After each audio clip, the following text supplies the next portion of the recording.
Bismillahirrahmanirrahim. Assalamualaikum warahmatullahi wabarakatuh. Waalaikumsalam. Ya, selamat sore Bapak Ibu, rekan-rekan sekalian. Alhamdulillah kita bisa kembali lagi di acara kita IBC Online Sharing Session di sore hari ini. Sebelum kita mulai, izinkan saya memperkenalkan diri saya terlebih dahulu. Saya dengan Yogi selaku Direktur PT Wahana Insan Prima, WIP, dan juga founder dari Indonesian Bankers Club, komunitas IBC, akan coba memandu acara kita sore hari ini. Mungkin saya lihat di sini banyak sekali nama-nama baru, referensi dari teman-teman IBC dan Network. Jadi barangkali belum kenal dengan saya IBC atau WIP, izin saya sedikit menceritakan apa itu IBC atau WIP. PT Wahana Insan Prima WIP merupakan perusahaan konsultan diklat berbasis standar kompetensi. Kami sudah berjalan 13 tahun. Untuk spesialisasi kami lebih kepada pembuatan standar kompetensi, pembangunan lembaga sertifikasi profesi, lalu kami juga membangun lembaga pelatihan kerja dan juga program pelatihan serta sertifikasi profesi. Salah satu unit bisnis yang baru sedang kami kembangkan yaitu agregator kredit untuk SME offline. Sedangkan IBC sendiri merupakan komunitas praktisi lembaga keuangan di seluruh Indonesia. Kami saat ini sudah memiliki anggota berbayar kurang lebih 350 orang. Untuk yang tidak berbayarnya saat ini sekitar 23.000 orang seluruh Indonesia. Jadi IBC ini ada bankers, koperasi, fintech, juga financial enthusiast. Seluruh orang-orang yang memang ingin update tentang lembaga keuangan. Oke, sore hari ini kita akan coba mengupas sedikit tema yang terkait dengan IT, yaitu Information Security in Banking, Experience in InfoSec, Implementation and Socialization. Sebelum kita mulai acara hari ini, izin saya cerita sedikit kenapa kita adakan acara hari ini. Sebelumnya mungkin 4 tahun ke belakang, saya sempat berkenalan dengan salah satu owner dari konsultan IT yang terbesar di Indonesia, namanya Mas Jafat, juga orang tuanya. Dan dulu kalau mereka adakan kegiatan-kegiatan seperti ini untuk workshop 2 hari itu, lumayan biayanya 7 juta. Jadi untuk sharing, dapat insight dari mereka ini sangat mahal sekali. Nah ini beruntung IBC dan WIP terkoneksi dengan owner WIP, juga dengan Pak Hafiz, kita bisa dapetin mungkin ilmu yang sama dengan yang workshop 2 hari itu, kita coba sharing 1-2 jam ke depan. Dengan biaya yang sangat murah ya Pak Hafiz ya. Seperti itu. Nanti mungkin ingin lebih jelasnya kita bisa diskusi sepanjang acara.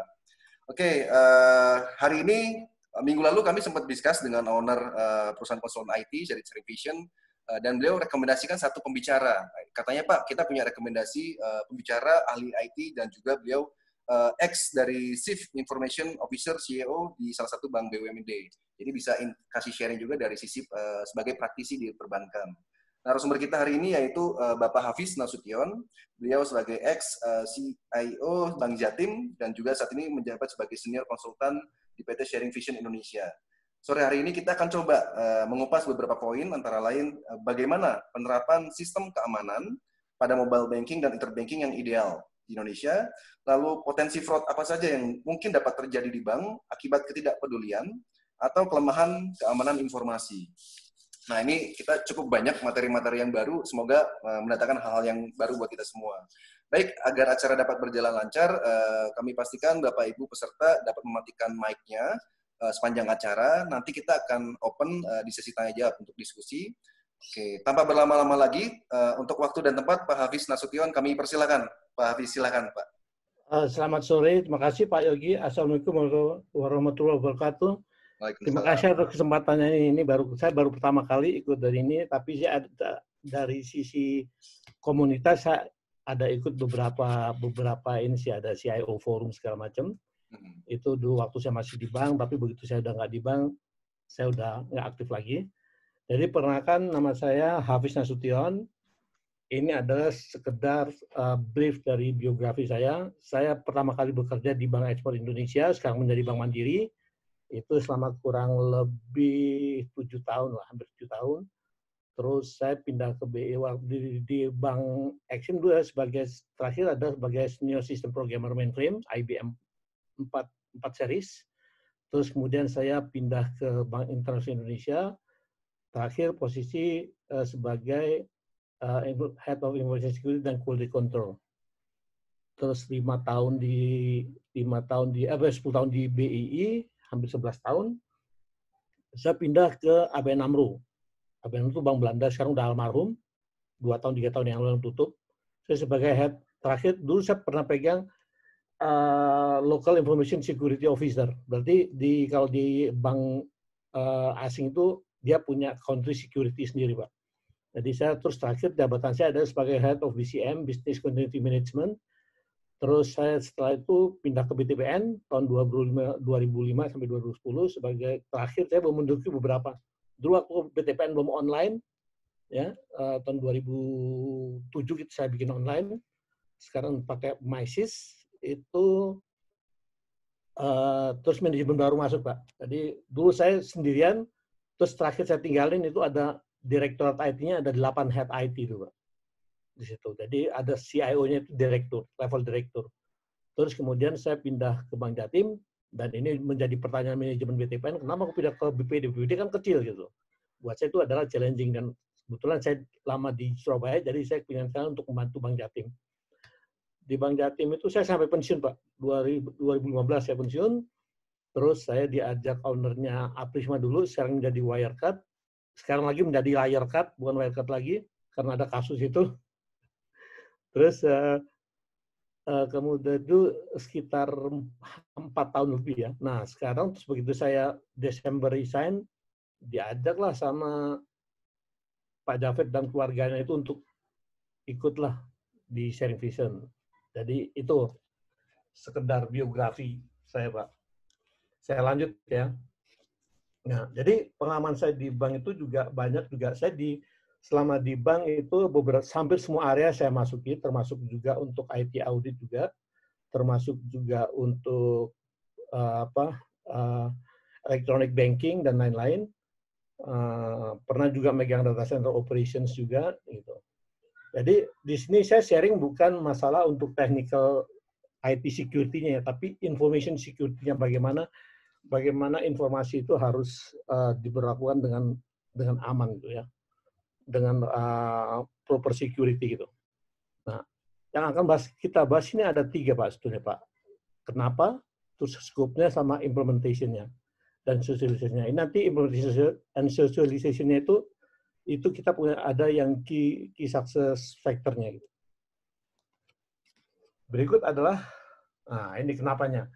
Jadi information itu dibutuhkan oleh semua organisasi, baik apakah itu financial industry atau semua sektor industri, semua segmen. Nah itu dibutuhkan untuk mengamankan informasi dari illegal access. Ya, kalau orang udah masuk, kalau biasanya di bank itu, biasanya hacker itu kalau dia bilang dia declare sistem saya aman, itu pasti dihajar itu. Jadi salah satu itu adalah untuk mengconvince bahwa stakeholder bahwa dia aman berbisnis atau bertransaksi dengan organisasi bank, finansial atau apapun. Ya. Jadi information security itu sangat diperlukan gitu. Jadi ini termasuk juga adalah menyangkut kepercayaan dan reputasi suatu institusi. Ya, orang tidak akan ragu untuk berbisnis atau bertransaksi atau menggunakan fasilitas mereka kalau security-nya itu dijamin. Gitu. Artinya bahwa makanya di beberapa bank itu kalau ada isu security fraud gitu, itu momok yang paling besar buat dia. Jadi artinya wah, jangan-jangan duit saya nanti bisa hilang nih, kalau bisa ditebus dengan yang lain gitu. Nah, yang kedua adalah information security sebagai kombinasi. Information security itu harus kombinasi dari policy dan prosedur, organisasi, sistem, people, dan teknologi. Jadi itu harus inline dan harus bersinergi. Jadi tidak mungkin suatu sistem keamanan itu di-set tanpa ada policy dan prosedurnya. Policy itu maksudnya kebijakan, siapa boleh melakukan apa. Dan prosedurnya yang mengatur bagaimana melakukannya. Nah, organisasinya itu termasuk juga tidak boleh ada, harus ada segregation of duties-nya. Siapa melakukan apa, siapa boleh, siapa itu adalah segregation of duties adalah pembagian tanggung jawab tugas ya. Jadi nggak boleh misalkan dia yang create profile security dan lain-lain. Nah dia juga yang bisa juga create user ID, sehingga itu dalam satu siklus. dan itu tidak diperbolehkan dalam bidang sistem keamanan ya. Nah, sistemnya juga perlu sistemnya itu ada sistemnya itu bisa, karena kalau kita lihat masalah security itu ada application security, terus network security, ada beberapa banyak itu. Jadi setiap itu ada. Makanya dalam melakukan implementasi nanti itu ada yang namanya security assessment test, acceptance test. Selain juga application acceptance test juga ada security. Yang kedua adalah yang berikutnya adalah people. Nah, people itu bagaimana orang-orang ini paham terhadap policy dan prosedurnya. Jadi makanya kalau di setiap bank biasanya kalau orang baru itu ada yang namanya semacam kayak untuk pengenalan semua organisasi. Kalau tempatnya di ABN tuh ada seminggu, termasuk juga nanti diperkenalkan dari sistem keamanannya, teknologinya, terus struktur organisasi. Jadi pada saat dia melakukan deal itu dia nggak salah orang dan dia bisa tepat itu. Nah ini adalah kenapa information security dibutuhkan. Jadi yang pertama adalah untuk mengamankan sistem security, yang kedua adalah untuk mengamankan itu ada kombinasinya, yaitu seperti policy prosedur, organization and system, people dan teknologi. Next berikutnya adalah, jadi prinsip security itu sebetulnya security kan mengamankan, protect kan. Jadi di protect itu apa aja sih yang diprotect? Nah itu rumusnya, ini ilmu yang saya dapat adalah prevention ditambah detection dan response. Apa yang maksud prevention? Adalah misalkan akses kontrolnya, terus security kayak firewalls-nya, encryption-nya, dan lain-lain. Itu adalah tindakan preventifnya. Detection-nya apa? Ya ada audit logs, ada intrusion detection system, ada honeypots, dan di beberapa bank yang sudah aware atau dia tingkat kepeduliannya, awareness-nya tinggi, itu mereka menyewa institusi detection system. Artinya kayak saya dulu di ABN itu kita kerjasama Pak. Jadi setiap hari kita dikasih tahu, kamu dicoba di hit ini beberapa orang berapa ini ngeset. Jadi nanti kita bisa lihat, kita bisa menganalisa sistem keamanan kita seperti apa. Dan itu biasanya nanti ada yang merah, kuning, hijau gitu kan. Nah setiap minggu itu ada reportnya. Nah ini salah satu adalah untuk mengetahui, terutama yang saya bilang tadi, kalau orang udah declare sistem keamanan, katakanlah mobile banking saya aman, itu pasti hacker tuh di challenge itu. Nah, Oke. Berikutnya adalah respon. Respon itu adalah kita harus punya backup, kita ada incident response teams. Incident response team ini adalah kalau terjadi suatu insiden atau terjadi suatu problem, apa yang kita harus lakukan. Contohnya kalau kita katakanlah internet banking di hack gitu, dijebol ya. Yang satu-satunya cara adalah di shutdown dulu, dimatiin dulu, baru dinaik gitu. Atau juga kita juga harus menyiapkan juga termasuk bagian dari protection adalah menyiapkan respon teams itu adalah untuk mengantisipasi atau melakukan action jika ada alert bahwa kita diserang itu. Nah, computer forensik ini adalah untuk melihat suatu case, misalkan ada satu kasus katakanlah ini bisa dijebol semacam itu. Nah, itu komputer forensik yang akan melihat apakah ini kelemahan sistem, prosedur, atau dan lain-lainnya. Atau seperti biasanya kalau untuk kayak internet banking, mobile banking, dan lain-lain yang sifatnya adalah e-banking, internet banking, itu pasti security-nya, protection-nya itu pasti ada dua, Pak. Itu udah pasti, Bapak-Bapak, Ibu-Ibu ya. Satu ada akses dari dalam dan akses dari luar. Sehingga itu dikontrol semua, baik dari akses dari dalam. Karena dulu zaman saya itu banyak itu case itu dari backdoor, dari orang dalam, dia akses dari dalam, bukan dari luar. So, ini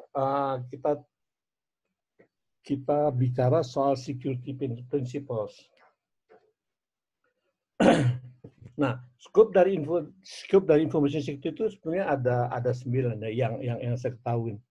Itu tadi seperti saya bilang tadi ada security organization-nya. Jadi ada 2 Pak. Kalau di yang berdasarkan experience saya adalah satu ada IT security, yang kedua ada information security.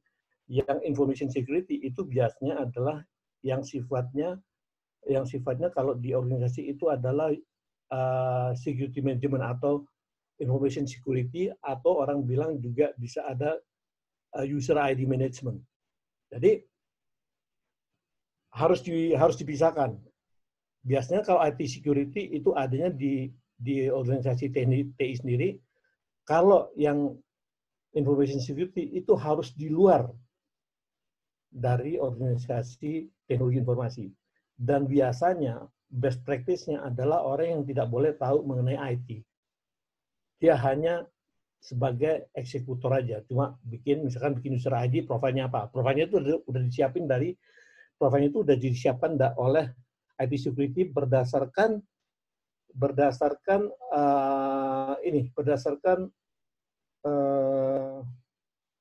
setup dari bisnis biasanya. Misalkan profile teller. Nah, profile teller itu boleh ngapain aja, ya, dia boleh melakukan transaksi tapi tidak boleh lihat data nasabah. Terus dia tidak boleh melihat saldo. Terus yang berikutnya dia itu yang untuk itu dia katakanlah dia tidak boleh, misalnya kalau dia fungsinya approval aja, kalau viewer aja, kalau checker aja, atau inputter. Nah, itu sudah dibagi. Jadi dia hanya bikin user profile itu yang menyatakan dia boleh akses apa aja dan limitnya berapa, itu ditentukan oleh bisnis. Dan bisnis biasanya akan berbicara dengan orang risk, terkait dengan risk appetite-nya. Misalkan gini, teller katakanlah dulu dikasih 5 juta untuk tarik tunai. Tapi transaksi sekarang sudah rata-rata yang 5 juta itu jarang, semua 10 juta segala macam itu kalau working customer ya. Nah, itu si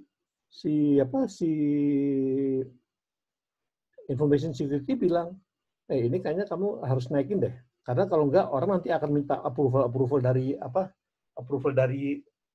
head tellernya untuk karena di atas limit gitu.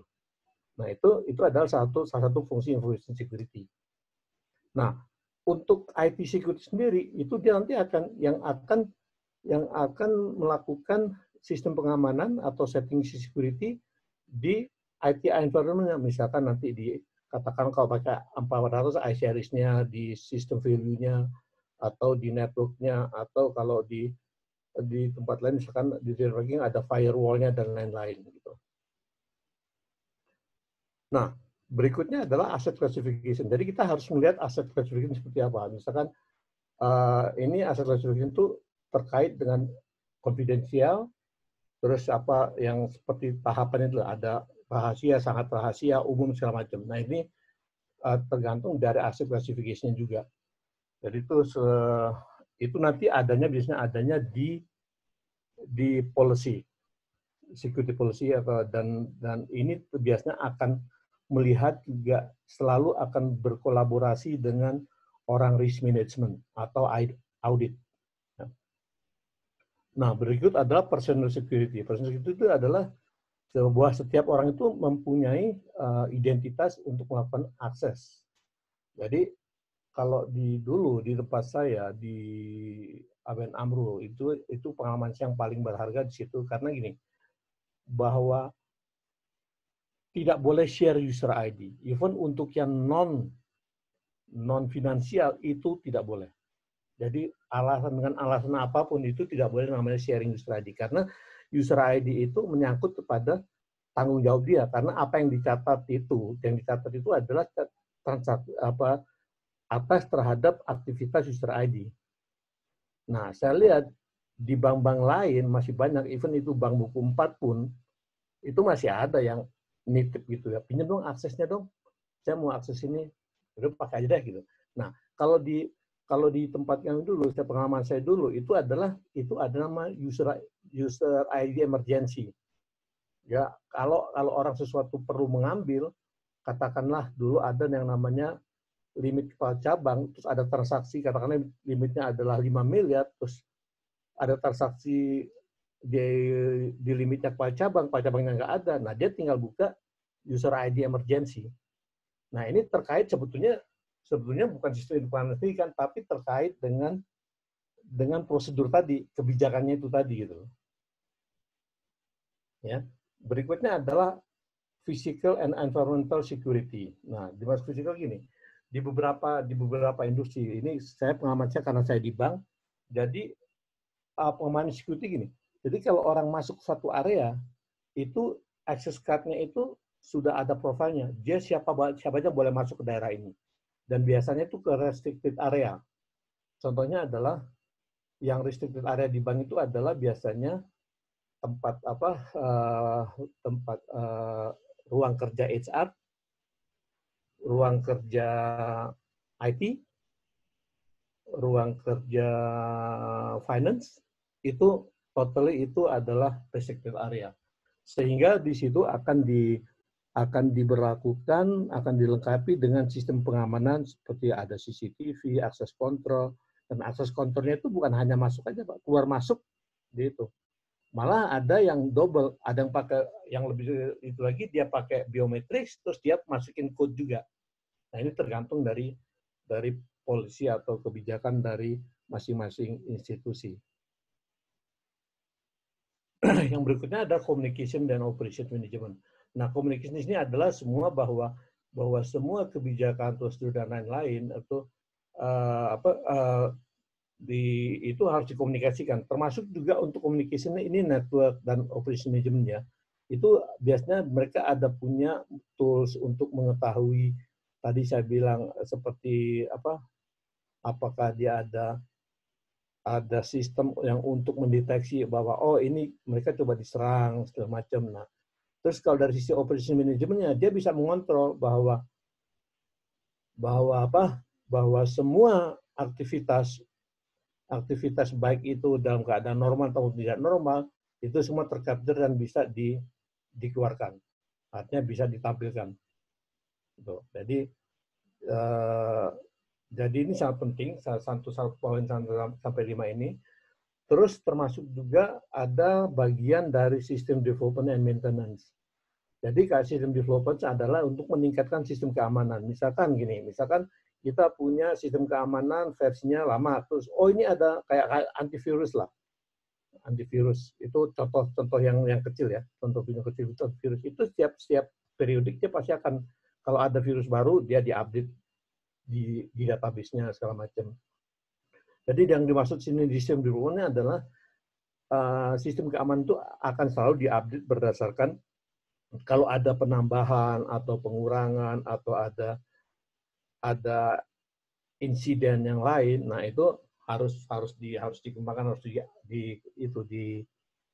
disesuaikan, artinya di-upgrade supaya tidak tertinggal. Tidak tertinggal maksudnya bahwa nanti virusnya udah katakanlah level 7, antivirusnya masih level 6. Nah, seperti itu.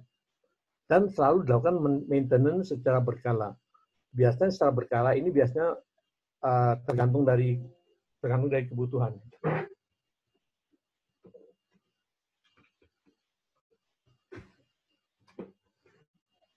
Maaf Pak, baterainya. Jadi gitu Pak. Jadi maintenance itu tetap dipelihara. Nah, ini juga kalau terkait dengan sistem dan terutama untuk maintenance, ini biasanya kalau kita pakai perangkat yang kita beli atau kita sewa, itu juga harus diperhatikan juga maintenance-nya. Jangan sampai maintenance-nya itu expired. Nah, pernah kejadian di suatu bank, waktu saya di Wirecard, itu satu klien. Dia SSL-nya expired, dia nggak tahu. Begitu expired, udah diblok kan, itu semua akses untuk layanannya itu berhenti semua itu. Ya untungnya bisa cepat dilakukan dengan emergency gitu ya. Jadi itu penting. Ini sebetulnya maintenance itu kelihatannya sepele ya. Tapi maintenance itu yang dimaksud adalah maintenance di sini kita juga selain maintenance itu sendiri juga bahwa kewajiban kita membayar maintenance juga harus dilakukan. Nah, berikutnya adalah akses kontrol. Nah, akses kontrol ini adalah biasanya yang menentukan adalah kalau dari sisi bisnis, itu ada orang bisnis owner-nya. Misalkan untuk kredit, beda. Untuk cabang, nanti level kepala cabang, level itu aksesnya akan berbeda. Gitu ya. Termasuk juga akses kontrol ini yang paling saya punya pengalaman menarik waktu di salah satu bank. Jadi akses kontrol untuk katakanlah email atau akses ke resources ya. Jadi orang ini audit, si A ini audit. Terus pada suatu saat dia dipindahkan ke cabang. Nah sebetulnya user profile dia kan harus pindah ke cabang kan, tapi karena kelemahan prosedurnya dia itu tidak diupdate. Jadi begitu dia pindah, ya dia masih bisa akses ke profilnya audit gitu loh. Nah, ketahuannya apa? Setelah ketahuannya, information security itu melakukan review per bulannya gitu kan. Per bulan dia kirim ke ini, dia kirim ke usernya, ke unit kerja audit Sky, dikirim, oh ini enggak, ini udah pindah ke cabang. Nah, di situ baru geger. Dan itu orang HR sama pimpinan dia kena surat teguran juga, gitu Pak. Jadi itu pentingnya information security Pak. Ya. Jadi menurut saya sih ini kita ngomong bukan masalah teknisnya, cuma kita mau how to implement dan menjalankan information security dengan proper gitu ya. Yang berikutnya adalah business continuity. Ya. Business continuity ini adalah salah satu bagian dari keamanan juga, information security itu termasuk dalam, kalau di bank itu kalau nggak salah availability system, jadi ketersediaan sistem. Sehingga jangan-jangan nanti down gitu, sehari bisa down, atau 3 jam, atau 2 jam. Nah itu saat ini udah nggak ada ceritanya lagi Pak, karena bank sekarang banyak menerapkan kayak ada high availability system, ada dia bilang active data center, banyak macamnya gitu. Jadi business continuity ini adalah untuk menjamin bahwa ketersediaan sistem operasional dan layanan itu tersedia, dan itu biasanya ada SLA-nya, Pak. Nah, jadi Bapak Ibu aja ada SLA-nya, sistem ini untuk SLA, untuk kesepakatan antara bisnis dengan IT gitu ya. Service level agreement. Nah, itu ada itu biasanya. Jadi kalau mungkin di sini banyak orang bankers ya, pasti dia punya lah, baik kredit maupun semua unit kerja, bisnis, line of business, pasti dia punya yang namanya service level agreement. Berapa lama dia akan proses, misalkan IT dengan bisnis, oke. Kalau untuk critical sekian lama, kalau untuk yang medium sekian lama, kalau tidak perlu sekian lama.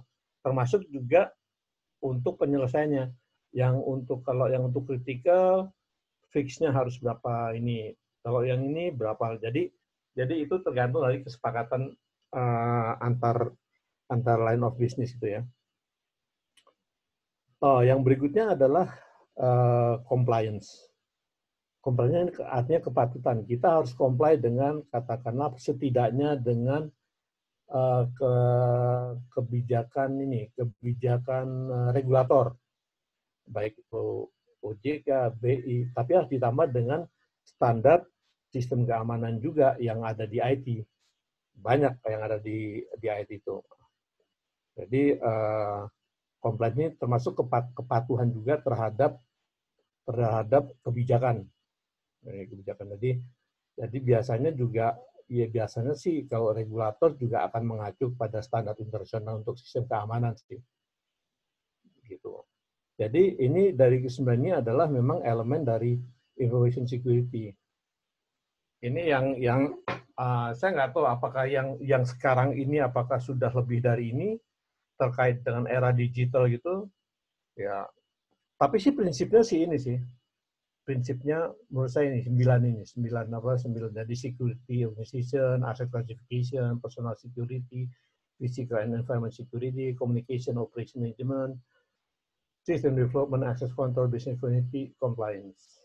Nah, ini kita juga lagi bantu salah satu bank juga, Vision, salah satu bank besar, buku 4, untuk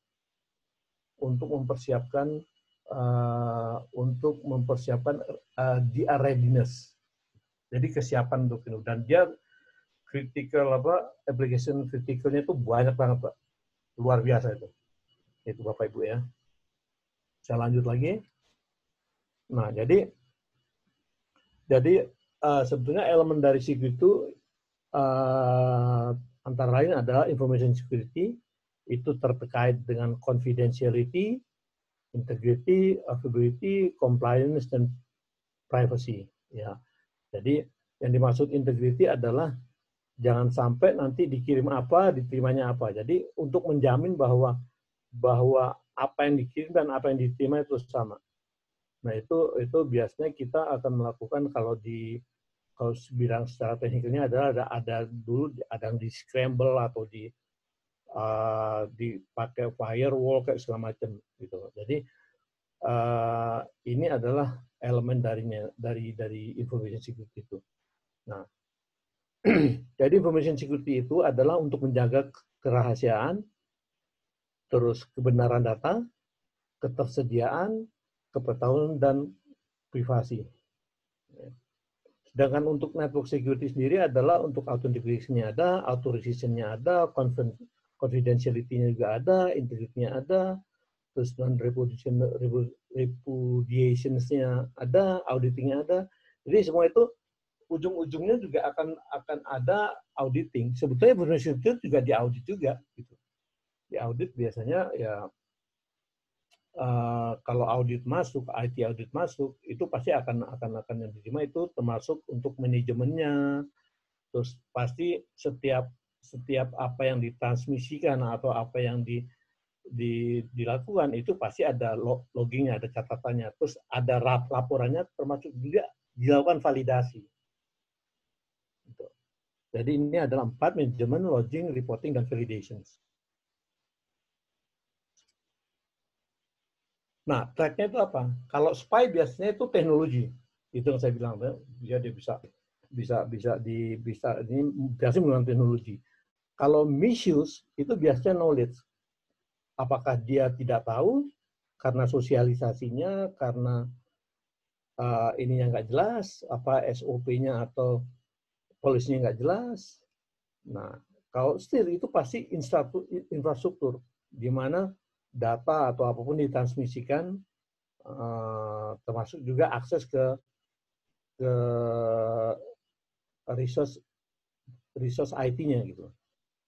Nah, kalau sabotage itu biasanya tidak pedulian. Banyak orang yang tidak pedulian karena apa? Bisa juga dia bisa juga unhappy people segala macam kayak itulah. Nah, kalau invade itu biasanya untuk pertahanan sistem sama dia taruh malicious code gitu. Jadi biasanya semacam kayak ada dulu terkenal dengan namanya Trojan horse dan lain-lain gitu ya. Jadi semua sebenarnya fokusnya ke external threat. Ini semua external threat ini. Walaupun yang sabotage itu juga eksternal dalam arti bahwa di luar orang IT. Misalkan orang yang nggak tuh, saya pernah kejadian Pak di salah satu tempat saya pernah bekerja itu sangat dia nggak happy itu dia jalan server itu disiram kopi aja selesai tuh. Itu benar-benar kejadian Pak, benar-benar kejadian itu karena mereka nggak happy nggak itu dia ini sama atasannya dia mengerjain ya untungnya sih nggak berdampak terlalu besar ya tapi kan juga itu juga harus menjadi perhatian pelaku ini untuk orang security ya. Jadi perusahaan bahwa di mana nih pasti ada unhappy people ya. Unhappy people itu bisa meluapkannya bisa macam-macam. Nah salah satunya yang saya pernah alami adalah itu server disiram kopi itu. Ya, oke, selanjutnya. Nah, ini tadi yang kita jelas tadi. Ya, ada threat tadi, major information security threat datang dari dalam itu misalkan bahwa konfigurasinya di set itu tidak secara memadai. Terus karena orang ketidakpedulian terhadap sistem. Terus sistem error atau bug. Biasanya aplikasi yang belum matang, udah bisa juga gini, karena juga banyak juga kejadian adalah orang jadi kelinci percobaan. Misalkan barang belum proven di market, dia dikasih harga murah, oke, saya pakai deh. Nah, itu pasti kan karena dia belum proven, ya pasti banyak sistem error bug. Jangankan yang itu, Pak, yang pengalaman saya di kantor yang sebelumnya juga sistem bug itu banyak banget itu, dan itu tergantung dari fungsi quality assurance-nya, ya, quality assurance-nya, sama quality control-nya. Jadi sebelum suatu produk atau suatu aplikasi itu dinaikkan ke production, itu artinya sudah melalui tahapan yang cukup ketat. Ya, misalkan katakanlah harus tidak boleh ada error. Error itu bisa terjadi juga karena dia luput dari scope testingnya gitu. Itu bisa jadi. Nah, berikutnya adalah yang unhappy employee. Unhappy employee itu banyak-banyaklah kejadian. Semua orang pasti mengalami, tapi bagaimana dia mengatasi ketidakhappy-nya itu.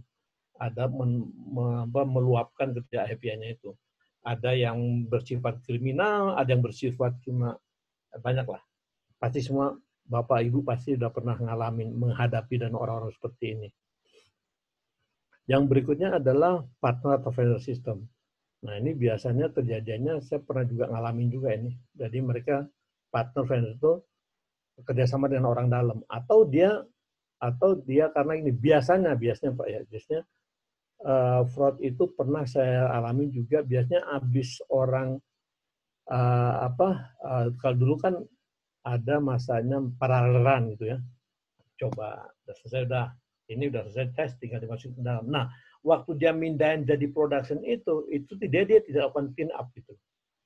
Bahwa nanti ada user aja untuk coba-coba, tapi ke bawah, nah orang itu masih tahu, dan itu biasanya yang menjadi penyebab terjadinya fraud, salah satunya itu. Ya, termasuk selain itu juga partner atau vendor system juga yang tidak capable, itu juga potensi akan menjadi masalah buat institusi sih. Misalkan ini, kita beli sesuatu, atau vendornya udah nggak ada. Terus gimana? Untuk terutama yang ini Pak ya, yang kecil-kecil, saya ngalami di Bank Jatim, saya pernah ngalami juga itu. Jadi vendornya tidak punya kemampuan gitu. Dia punya kemampuan sehingga saya untung karena jaringan bagus di Jakarta, saya telepon teman, tolong dong kirimin orang ini, dikirim. Dan itu nggak mau dibayar Pak. Dan ini juga enaknya di komunitas seperti ini segala macam itu, kita kalau udah saling kenal, kita akan lebih enak lah kalau minta tolong, oh si ini di vendor ini mengenai misalkan kita ada kebutuhan untuk apa itu. Nah ini juga salah satu, makanya saya join di sini, salah satunya untuk menambah jaringan gitu ya. Nah, kehilangan equipment, misalkan laptop. Nah, itu kalau biasanya yang sekarang ini itu biasanya laptop itu semua di hardening semua Pak. Jadi sebelum dikasih di hardening. Kalau ada beberapa bank yang termasuk yang saya harus bilang itu ABN AMRO, itu yang namanya USB port segala macam itu tidak akan bisa dipakai Pak. Jadi kalau dia mau kerja di kantor, itu dia masuk ke jaringan baru dia bisa akses mana-mana. Tapi begitu dia copot, itu cuma yang jadi adminnya dilucutin semua. Ya kalau sekarang kalau nggak salah sih kayak Active Directory gitulah. Tapi kan penerapannya beda-beda. Ada orang yang masih bisa pakai USB gitu kan. Nah itu karena apa? Karena dan itu pun kalau saya di sana waktu di ABN AMRO itu jam kerja dibatasin Pak. dibatasin jam 7 pagi sampai jam 7 malam. Di luar itu, Anda harus request ke security, apa alasannya kerja lebih cepat atau pulang lebih lambat itu. Dan itu bukan di aksesnya aja, termasuk di security kayak akses card segala macam itu semua dikontrol semua. Nah, wireless connection ini biasanya yang kalau saya nggak tahu, mungkin orang-orang teknik yang lebih tahu ya. Ada beberapa orang peserta dari Shenvis yang paham bener lah mengenai wireless connection. Ini ada beberapa yang kalau dia kualitasnya nggak bagus, itu gampang dihack untuk wireless connection itu. Makanya biasanya kalau kita melakukan, biasanya bank itu diwajibkan melakukan pen test paling tidak kalau nggak salah regulasinya 1 tahun sekali ya. Yaitu salah satunya untuk ngetesnya adalah pakai wireless connection itu. Nah, untuk information security itu requirement-nya itu yang tadi kita sudah bahas sebelumnya adalah salah satunya adalah harus ada security policy, security organization itu juga harus termasuk juga ada segregation of duties. Jadi tidak boleh satu siklus itu dikerjakan oleh satu orang atau satu unit kerja. Terus ada asset classification dan control, personal security, physical and environmental security, communication and operation management, system maintenance and development, asset control, business continuity dan compliance. Ini requirement-nya. Ini udah standar ya. Standar juga. Nah, security policy itu adalah instruksi dari biasanya datang dari kalau policy itu biasanya tingkat kalau di bank itu ada tingkat pusat ya, di direksi ya, harus persetujuannya harus direksi. Kalau SOP itu paling paling tinggi sampai direktur bidang. Jadi itu kalau policy adalah kebijakannya aja. Tapi kalau SOP atau bank biasa buku pedoman itu biasanya untuk level direksi. Tapi kalau untuk instruction manual atau user manual dan lain-lain itu cukup sampai kepala divisi dan itu tingkatannya. Untuk security organizations, jadi itu harus melihat dari check balance-nya untuk fungsi, Pak. Siapa mengontrol siapa. Ya. Terus harus ada juga yang namanya untuk third party justification dan on-site consideration. Nah, termasuk juga itu ada vendor contract dan responsibility. Nah, ini vendor contract juga harus menjadi ini, Pak, harus menjadi clear gitu ya. Di kontrak itu tanggung jawab vendor apa, tanggung jawab bank atau perusahaan itu apa gitu. Dan itu harus clear. Biasanya kalau ada apa-apa, kalau kita nggak clear masalah tugas dan tanggung jawabnya di kontrak itu akan menjadi isu juga, akan menjadi nanti gray area gitu. Yang kedua ada asset classification, itu adalah itu yang tadi kita bilang kan, non sensitive, critical, atau dia bilang ada yang critical, itu tingkatnya beda-beda sih, tergantung dari ini bank itu. Ya, terus ownership juga termasuk. Nah, personal security itu tadi yang saya bilang kan, bahwa kalau untuk di bank biasanya kalau kita mau kerjasama dengan satu ini harus ada NDA-nya, non-disclosure agreement-nya. Terus ada syarat kualifikasinya, ada business contact line-nya, dan lain-lain. Itu seperti itulah. Jadi untuk ada critical, untuk tadi yang saya bilang bahwa kalau orang baru itu harus ada di training, ada sosialisasi, terus secara periodik. Tapi ini kalau biasanya kalau critical information security untuk hal-hal tertentu sih, tidak semuanya itu. Jadi biasanya kalau kalau tempat saya dulu itu kemudian dia punya tools untuk di web gitu, setiap 6 bulan setiap setahun kali dia akan dilakukan di tes ke ininya, atau menjadi satu saat untuk orang naik ke tingkat yang lebih atas, dia akan dites terhadap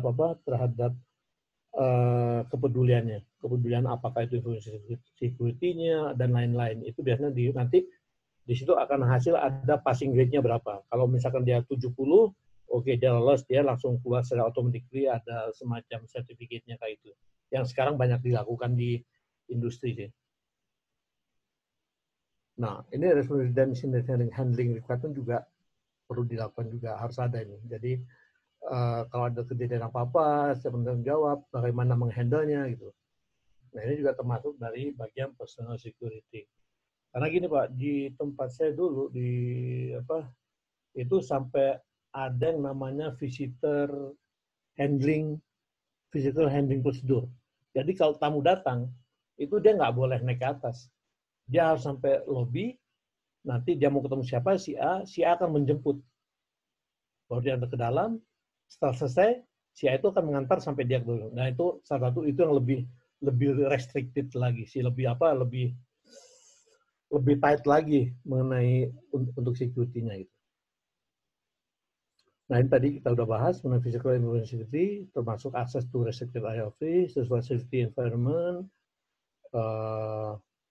equipment maintenance and reuse. Nah ini yang menarik Pak, Industry policy and equipment in-out control.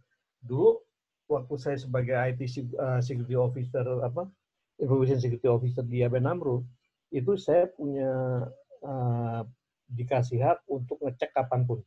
Jadi akses saya itu bisa kemana-mana. Jadi misalkan setelah pulang kantor jam 7, jam 8, ya tidak tiap hari sih. Ya waktu mau ngecek ya ngecek aja gitu. Itu kalau kita temukan di atas meja itu ada dokumen konfidensial yang ada di atas meja, dia akan kena punishment.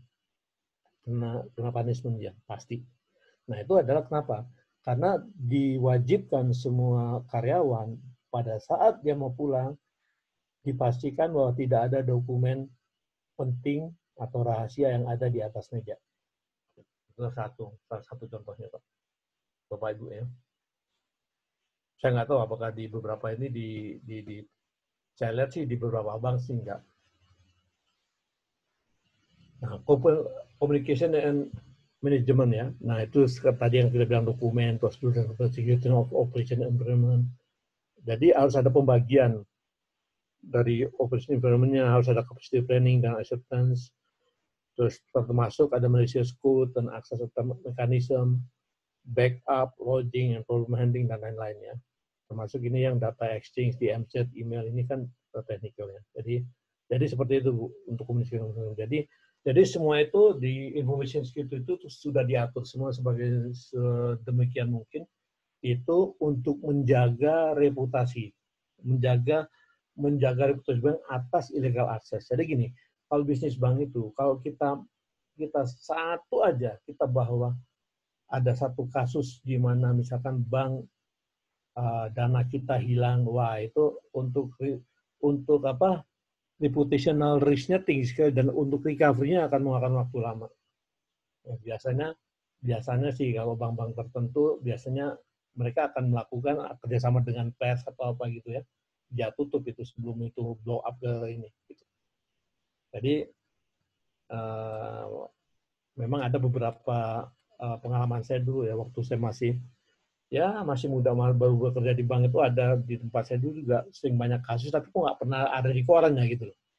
Ini juga salah satu tugasnya tugasnya corporate secretary ya atau dulu kalau zaman dulu bank-bank yang plat merah itu namanya biro direksi yang ada khusus untuk nanganin itu corporate secretary. Lanjut. Nah, system maintenance and development. Ya, jadi itu kita bilang kan security gap analysisnya segala macam. Jadi gini Pak, jadi ini saya nggak ke sini ya, kita ngomong bebas saja. Artinya gini, dulu saya waktu pegang information security itu setiap periodik, katakanlah contohnya 3 bulan sekali, saya akan melihat sebulan sekali, 3 bulan sekali, sama 6 bulan sekali. Jadi sebulan sekali kita lihat, kita cek, kita list bahwa user ID katakanlah kantor cabang A, user ID-nya ini, profilnya ini, last sign on-nya kapan kita kirim. Jadi itu untuk mengklarifikasi ke unit kerja bahwa ini valid data ini, atau orang ini udah valid bener gitu. Tapi misalkan ada si A yang tadi yang saya cerita bahwa orang audit terus pindah kemana, tapi user profile-nya nggak berubah, tetap audit, nah itu nggak ada masalah. Itu ketangkapnya waktu melakukan review, review periodik. Nah, terkait dengan user ID, biasanya kalau 1 bulan kita tegur. Yang ini kamu 1 bulan nggak ini, perlu nggak sih? Bukan, kita tegur. Kalau 1 bulan nggak ini, oke, kita next, bulan ketiga kita cek user ID-nya, last sign on-nya lebih dari 3 bulan, kita blok langsung. Terus kalau 6 bulan keluar lagi masih nggak sign on-nya itu lebih dari 6 bulan, udah kita delete, Pak. Itu berarti yang nggak perlu. Dan kalau dia komplain, nah itu kita kasih buktinya ke atasannya dia atau kepalanya dia, dan ngasih tahu bahwa orang ini nggak benar. Ini berarti dia nggak perlu user ID ini. Gitu. Nah seperti itu. Itu Pak ya, Bapak Ibu ya. Nanti kita discuss setelah ini tanya jawabnya. Nah, akses kontrol. Nah, akses kontrol itu kan juga akses kontrol kan perlu juga yang namanya harus ada policy, prosedur dan lain-lain ya. Nah, ini termasuk juga lain tadi saya bilang user password dan anten equipment, terus akses to network, LAN, Wi-Fi segala macam itu. Terus systematic authentication-nya, alert password terus. Nah, kalau di beberapa sistem yang saya tahu, itu biasanya kalau saya dulu dibalik lagi ke tempat saya, kalau saya lihat sih memang security-nya waktu saya di ABN AMRO itu selama saya di bank itu paling bagus sih. Jadi setiap seminggu, sebulan sekali itu harus change password. Jadi seminggu sebelum itu expired, dia alert. Password kamu ini harus pindah itu. Dan password itu tidak boleh password yang sama. Jadi kita kasih ketentuan bahwa password yang ke-13 itu baru boleh bisa pakai password yang pertama. Jadi setiap tahun tuh dia nggak boleh ada yang sama itu. Nah, bulan ke-13-nya baru dia bisa pakai yang awal. Nah, seperti itu. Sampai seperti itu kontrolnya, Pak. Gitu. Malah juga kadang-kadang kalau memang kita yang cukup unit kerja yang cukup krusial gitu, yang cukup sensitif, itu biasanya kita backup untuk activity-nya, tapi itu akan berdampak kepada respon time dan penggunaan storage. Nah, makanya itu waktu itu cuma beberapa ini, misalkan orang treasury, terus orang remittance gitu.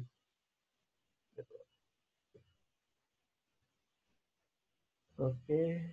Nah, ini ada rule authorization, sensitive emotions, monitoring detection, logging in time down. Nah, ini juga yang menarik untuk monitoring detection, logging dan time synchronization. Ini kalau monitoring detection itu logging, itu biasanya kan kalau ada case atau ada fraud, itu akan dicari itu.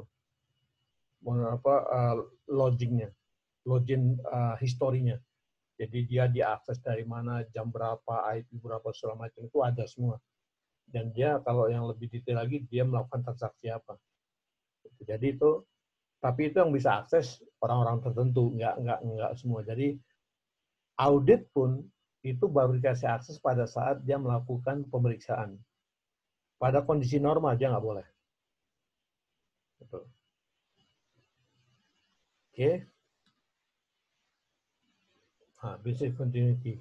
Jadi business continuity kita ngeliat juga ada business process dan impact analysisnya. Biasanya maka itu ada yang namanya nanti criticality. Misalkan, yang dimaksud yang paling kritikal itu adalah core banking. Nah, sekarang juga kalau dulu buat saya tetap lagi-lagi di ABN AMRO, email itu termasuk yang kritikal. Karena begitu email nggak ada, Pak, nggak bisa kerja aja. Karena banyak approval dari situ, dari melalui email. Tapi saya pastikan bahwa email itu harus email perusahaan dengan security yang memadai dan email address-nya itu sama dengan nama karyawan. Jadi misalkan Hafiz Nasution, ya harus Hafiz Nasution, nggak boleh misalkan saya rubah jadi Hafiz gitu, @kbn.go.id gitu. Nggak bisa, harus sama. Dan itu yang create itu adalah orang HR, karena dia tahu persis gitu. Nah ini sampai seperti itu gitu. Nah dari impact analisisnya ini adalah yang harus melakukan analisa adalah kita dari orang BCM ini akan mendapatkan informasi atau ini dari bisnis dan dari orang risk management gitu. Jadi ini saling terkait ya. Nah, terus jadi kalau di BCM itu biasanya ada planningnya ya, terus ada policy-nya, ada dokumen untuk melakukan DRP, ada DRPD atau DRP accesses, terus ada nanti kalau ada penambahan baru, oke, tambah lagi dievaluasi lagi, diubah lagi, itu rutinitas tuh setiap, dan berdasarkan regulasi setahun sekali harus dilakukan. Nah, compliance ini yang kita bilang adalah regulatory requirement dan legal compliance kan. Nah, ini termasuk IP right. Jadi yang API mana yang boleh diakses, yang bisa diakses dan dikontrol. Dan setiap API itu pasti ada control log-nya, itu ada historinya. Itu dibilang logging, audit trail, dan forensic analysis, policy technology compliance, audit migration dan self-assessment, terus ada protection to audit migration. Jadi semua itu sudah udah diatur baik mengenai risk maupun kepatutannya atau compliance-nya begitu.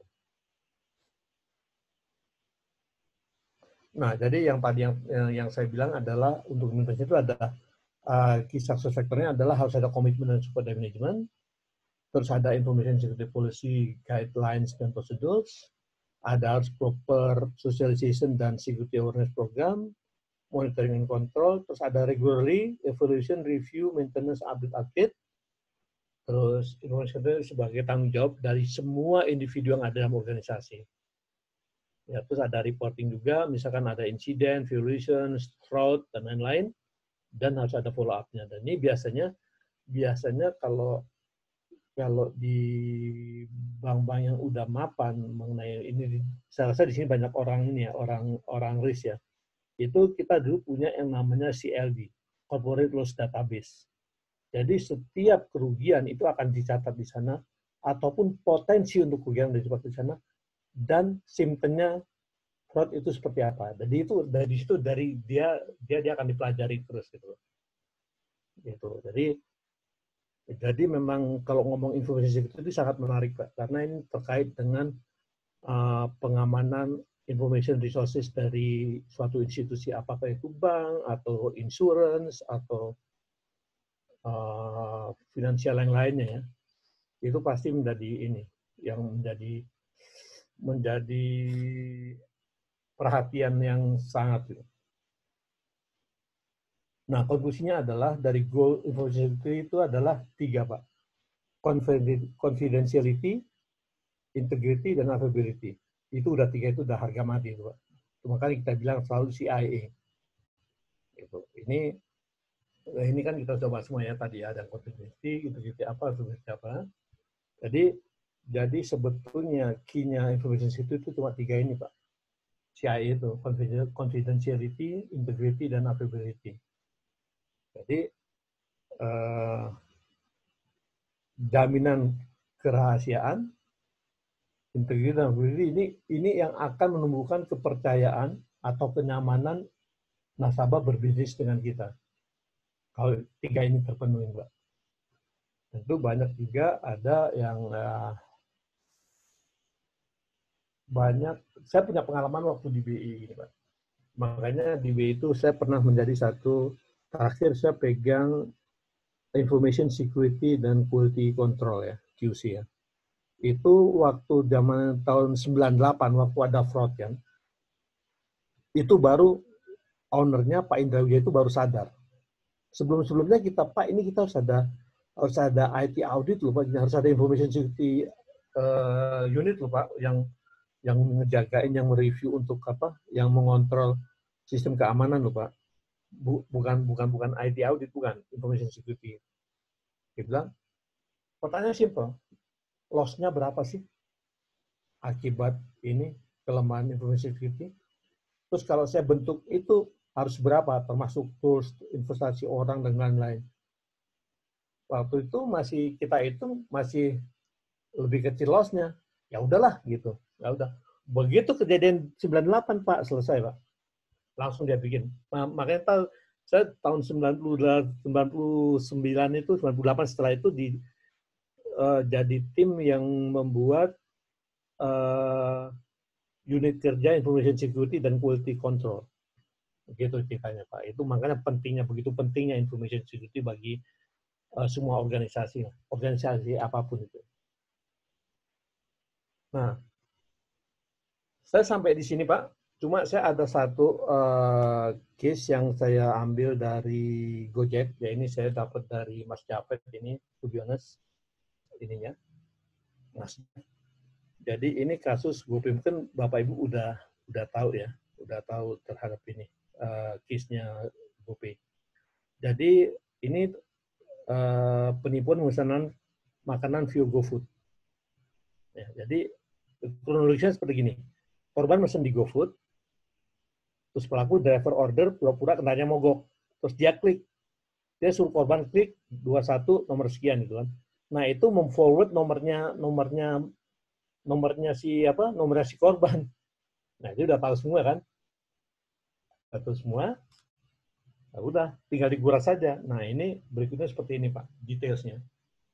Nah jadi minta ini sih mungkin nama inilah, nama bohong-bohongannya ya. Nah udah dapat. Ternyata kode USSD untuk call forwarding. Ya, terus dapat modus penipuannya. Terus habis dapat ini, dia juga waktu dia aktifasi call forward, selesai. Dia membuat oknum dapat mengakses OTP Maya, dapat, udah selesai nih Pak, semuanya Pak. Nah ini kejadian seperti ini yang banyak juga. Ada salah satu bank buku 4 juga itu bobol mobile bankingnya karena social engineering. Jadi Bapak Ibu tolong kalau bikin password itu jangan yang yang gampang ditebak, atau sudah dapat notifikasi password nggak dirubah. Nah itu baik lagi terhadap policy, bahwa kalau policy menyatakan bahwa pertama kali pakai force change password itu nggak bakal kejadian. Dan dia ngobrolnya pakai robot gitu Pak. Jadi dia cek dapat ini. Itu lumayan besar itu Pak gitu. Mungkin nanti kalau case-case ini mungkin setelah diskusi mungkin kalau ada yang mau itu mungkin bisa ditambahkan oleh Mas Jeff. Ya. Nah ini sharing saya sampai di sini Pak. Ya. Nanti kita sambung dengan tanya jawab. Nah ini sekilas terkait dengan perusahaan kami, tempat saya kerja, namanya Sharing Visions. Kita ada di Bandung, Jalan Anggrek, dan ini adalah kita termasuk beberapa bank ya. Kita hampir bank buku 4 semua, yang Imbara kita pernah menjadi klien kita. Sekarang ini BRI yang jadi klien kita yang terbesar. Terus kita juga baru mendapatkan untuk dimintakan bikin ITSP, salah satu bank di Jakarta yang nanti akan perkembangannya akan luar biasa terkait dengan integritas sistem pembayaran untuk transportasi dan lain-lain. Ini nanti bisa dilihat sendiri. Nanti mungkin materinya akan saya share ke Pak Yogi. Nanti biar Pak Yogi siapa yang ikut serta ini bisa dapatin, bisa mendapatkan materi presentasinya ini. Terima kasih Pak Yogi. Terima kasih banyak Pak Hafiz atas sharing sessionnya hari ini, luar biasa. Mudah-mudahan bermanfaat ya buat teman-teman ya. Pastinya Pak. Ini saya lihat sudah cukup banyak pertanyaan. sebelum kita masuk ke sesi tanya jawab, mungkin kita boleh dokumentasi dulu Pak ya. Untuk slide-nya boleh kita close dulu Pak? Oh boleh Pak. Saya izin close, kita coba dokumentasi dulu. Udah close ya? Oke, sudah di close. Sorry, ini ada yang share, saya close juga.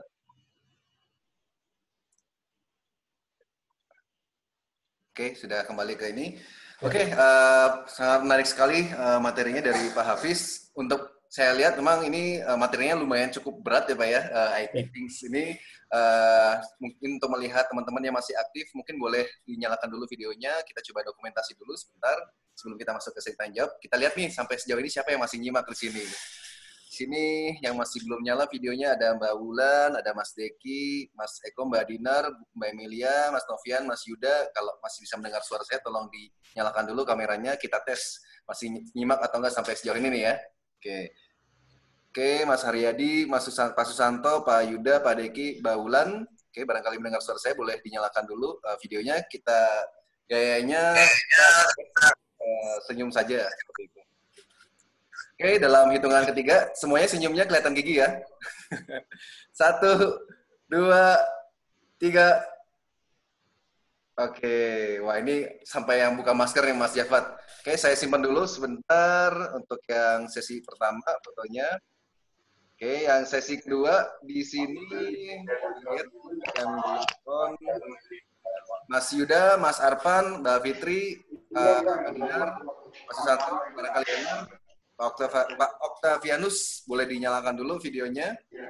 Oke, siap. Senyum juga, kelihatan giginya. Pak Denny juga, boleh kelihatan giginya semuanya. Oke, 1, 2, 3. Oke, saya simpan dulu.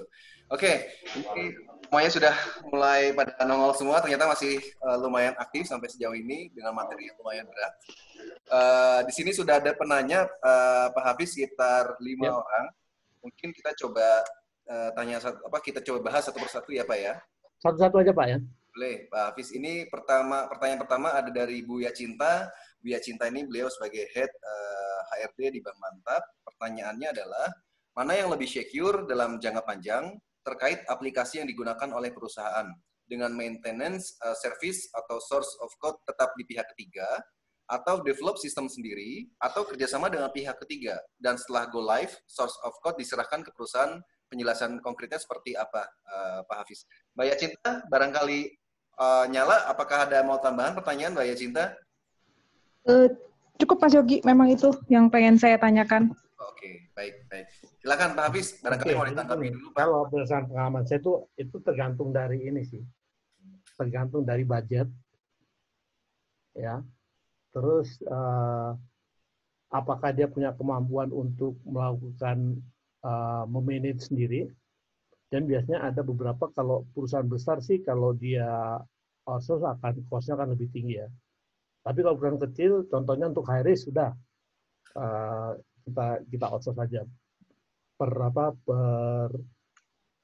FTE berapa gitu ya.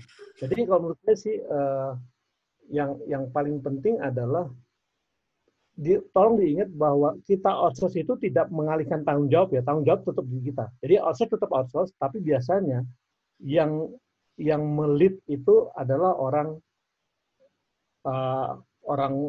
bank itu sendiri. Jadi nggak boleh semua diserahkan totally semua. Dan dia hanya boleh akses ke beberapa hal tertentu. Jadi kalau misalkan dia tidak boleh sampai boleh merubah data atau apa segala macam itu ya. Dia cuma mungkin memasukkan data, memverifikasi, tapi untuk approve terhadap perubahannya tetap harus ada di bank. Jadi menurut saya sih itu, kalau apakah kita outsource, kita beli, atau kita punya source code-nya. Sekarang pertanyaannya, mampu nggak kalau kita punya source code-nya untuk melakukan sesuatu? Kalau nggak mampu, ngapain gitu kan? Atau biasanya yang saya lakukan adalah, yang saya pernah lakukan adalah kita lease to own, Mbak. Jadi kita bikin perjanjian, kita sewa, kalau cocok dalam waktu sekian tahun, itu kita beli. Kita beli dengan, katakanlah 5 tahun kontraknya, 2 tahun kita mau beli. Nah itu dari sisanya itu kita cuma bayar katakanlah 50% kayak, atau berapa persen itu. Biasanya perlakuannya seperti itu. Dan Dulu saya di waktu di Bank Jatim itu dulu 100% outsourcing. Tapi setelah saya hitung dengan cost benefit analysis, itu lebih baik kita beli gitu kan. Nah, ini juga seperti untuk aplikasi juga seperti itu.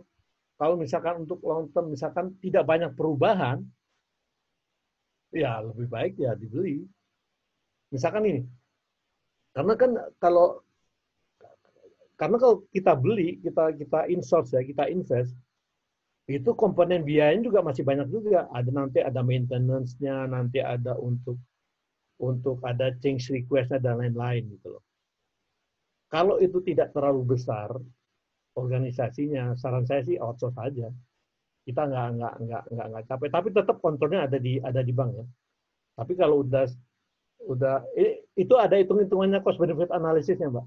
Jadi belum tentu biaya murah itu lebih aman atau biaya mahal itu lebih efektif itu. Belum tentu juga gitu. Jadi itu biasanya saya akan melakukan cost benefit analysis.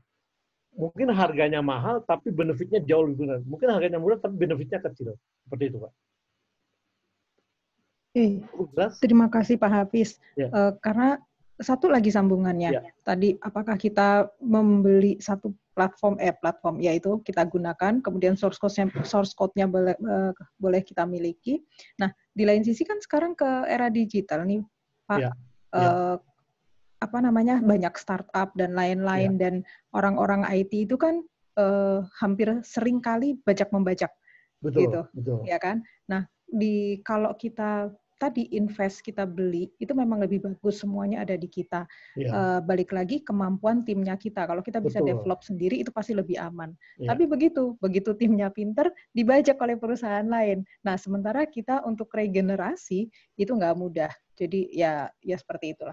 Kalau hanya maintenance saja, kita pakai pihak luar, source code-nya tetap di mereka, nanti kalau ada perubahan apa-apa, ada change request lah, ada development, itu kita bayar lagi. Jauhnya juga memang mahal sih. Betul. Gitu ya. Jadi kalau menurut saya kalau bajak-bajak itu biasa. Saya dulu di Wirecard, itu kalau orang udah habis project, itu diambilin semua itu. Dan yang penting buat perusahaan adalah bagi karyawan itu adalah kenyamanan. Saya juga dulu waktu di Wirecard saya pernah pegang sistem support ya. Technical support ya, itu banyak hilang. Cuma waktu dia mau resign, saya bilang, oke, kamu beda 500.000. Belum tentu kamu nyaman di sana. Kamu harus hitung itu. Di sini masa kerja kamu hilang, kesempatan kamu hilang, dan lain-lain. Biasanya saya akan ditanya gitu. Jadi biasanya bank atau perusahaan yang aware dengan yang menganggap bahwa karyawan itu sebagai aset, itu biasanya dia punya retention program biasanya. Jadi posisi-posisi tertentu itu yang di retain biasanya. Kalau pengalaman saya seperti itu sih. Oke, terima kasih Pak Hafiz atas masukannya. Baik, Pak Hafiz, terima kasih masukannya. Kita masuk ke pertanyaan kedua. Ini dari Bu Emilia, dari BNI Sekuritas. Pertanyaan lumayan banyak, ada 3 Pak. Saya coba baca satu-satu. Ya. Pak Hafiz, hal-hal apa saja yang perlu kita review atau cek oleh compliance terkait keamanan sistem dan pendeteksian fraud di dalamnya, selain kita melihat kekonsistenan antara SOP dan pelaksanaannya. Oke, barangkali Mbak Emilia aktif, apakah boleh disambung mungkin Bu Emilia? Ya Pak Yogi. Ya, barangkali Bu Emilia mau langsung ditanyakan, silakan Bu, karena saya lihat ada banyak ya pertanyaannya ya. Iya Pak, maaf Pak Hafiz, saya memang hari ini agak ngeborong ini pertanyaannya Pak. Yang tadi Pak, yang pertanyaan yang pertama itu Pak, yang terkait hal-hal apa saja yang direview Pak Hafiz. Karena kan saya kan memang compliance Pak kebetulan Pak. Jadi kan tadi penjelasannya Pak Hafiz itu kan memang cukup jelas Pak. Cuma saya ingin tahu karena kita kan memang compliance ini basically nggak punya pengetahuan yang mendalam terkait IT gitu kan ya Pak ya. Jadi kita tuh hanya melihat dari sisi SOP-nya aja, apakah itu konsisten dilakukan, terus bagaimana terus kita cocokkan juga dengan pedoman tata kelola IT. Kalau kita kan di perusahaan sekuritas atau perusahaan efek kan ada ya Pak ya, dari panduannya dari Bursa Efek Indonesia gitu Pak. Ya. Nah, yang saya tanyakan selain tadi penjelasan Bapak, apa sih Pak area-area mana nih yang sering terjadi ada potensi untuk fraud dilakukan oleh orang-orang gitu Pak. Jadi apa yang mesti saya highlight di situ Pak? Itu untuk pertanyaan saya yang pertama Pak. Ya, oke. Jadi biasanya itu kita akan melihat bahwa kecukupan dari prosedur atau kebijakan. Karena gini, biasanya kebijakan itu akan inline sama kebijakan kalau dulu, sekarang di OJK ya. Nah itu harus inline. Yang kedua adalah kita harus melakukan sosialisasi. Karena ada di salah satu klien kita, antara SOP atau katakanlah SOP polisinya itu tidak, misalkan ini sudah by system, tapi dia tetap isi tangan. Nah itu yang kedua.